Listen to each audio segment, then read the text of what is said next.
300 ফিটে আপনাদেরকে সরাসরি দেখানোর চেষ্টা করছি। তারেক রহমানের স্বদেশ প্রত্যাবর্তনকে ঘিরে আমরা দেখছি যে 300 ফিটে 2 দিন আগেই নেতাকর্মীদের উপচে পড়া ভিড় আমরা লক্ষ্য করছি। আপনারা দেখছেন যে অসংখ্য নেতাকর্মী বাংলাদেশের বিভিন্ন প্রান্ত থেকে তারা 2 দিন আগেই 300 ফিটে তারা অবস্থান করছে। আপনারা দেখছেন যে নেতাকর্মীদের এক ধরনের মনে আনন্দের যে ঢেউ উল্লাস সেটি কিন্তু লক্ষ্য করা যাচ্ছে। 300 ফিটে আপনাদেরকে সরাসরি দেখানোর চেষ্টা করছি।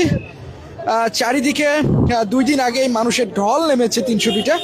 আপনারা দেখছেন যে নেতাকর্মীদের উপচে পড়া ভিড়, আনন্দ উল্লাস দেখা যাচ্ছে নেতাকর্মীদের মনে।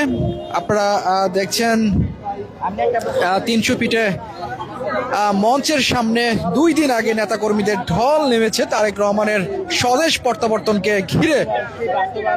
শুধু কিন্তু আপনারা যে যেখান থেকে দেখছেন অবশ্যই ভিডিওটি শেয়ার করে দেবেন। আপনারা দেখছেন